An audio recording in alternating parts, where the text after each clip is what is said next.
BJP గెలిచే సీట్లలో వరంగల్ కూడా ఉంటుంది. గెలిచిన అభ్యర్థిపై కేంద్ర మంత్రి అవుతారని అన్నారు బీజేపీ క్రమశిక్షణ సంఘం చైర్మన్ ధర్మారావు.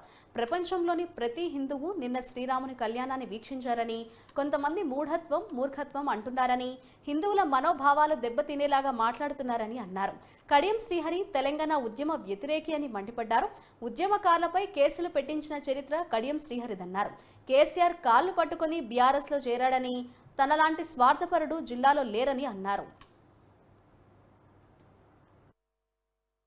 పార్లమెంట్ యొక్క ఎన్నికలలో బీజేపీ గెలిస్తే పెద్ద ప్రమాదం పొంచుంది అనే విషయాలను మిస్టర్ కడియం శ్రీహరి మాట్లాడుతున్నాడు. Mister Kadiyam Srihari is little bit educated, అనేదో పామరుడు కాదు, విద్యావంతుడు, పాఠాలు చెప్పిన పంతులు, ప్రజాప్రతినిధిగా పనిచేసినాడు, విద్యాశాఖ మంత్రిగా పనిచేసినాడు, సాంఘిక సంక్షేమ శాఖ మంత్రిగా పనిచేసినాడు. తెలంగాణ రాష్ట్రం ఏర్పడిన తర్వాత మొదటిసారి ఉప ముఖ్యమంత్రి కూడా పనిచేసినాడు. కానీ ఆయన యొక్క అర్హత ఏంటంటే తెలంగాణ వ్యతిరేక, తెలంగాణ ఉద్యమానికి వ్యతిరేకంగా పనిచేసినాడు. ఆయన తెలంగాణ ఉద్యమానికి వ్యతిరేకంగా ఉన్నటువంటి టీడీపీలో భాగస్వామ్య పనిచేసినాడు. ఏదైతే స్టేషన్ గన్పూర్ నియోజకవర్గం ప్రజలు గెలిపించినారో ఆ యొక్క స్టేషన్ గన్పూర్ లోనే ఉద్యమకారుల మీద కేసులు పెట్టించినాడు, జైళ్లలో పెట్టించినాడు. కాకతీయ విశ్వవిద్యాలయంలో విద్యార్థులకు బెయిల్ దొరకకుండా ఎస్పీ తోటి, ఆ రోజు ఉన్నటువంటి ఎస్పీ తోటి, కమిషనరేట్ తోటి మాట్లాడి హెచ్చరించినాడు. ఇది ప్రజాస్వామ్యం. ఇది ప్రజాస్వామ్యం పరిరక్షించే ఒక కర్తవ్యాన్ని ఆనాడు జనసంఘ్, భారతీయ జనతా పార్టీలో భాగమెట్టి జనసంఘ్ మేము చేసినాం. జైలు పాలైనాం. ప్రజాస్వామ్య పరిరక్షణ కోసము భారతీయ జనతా పార్టీ అంతకు ముందు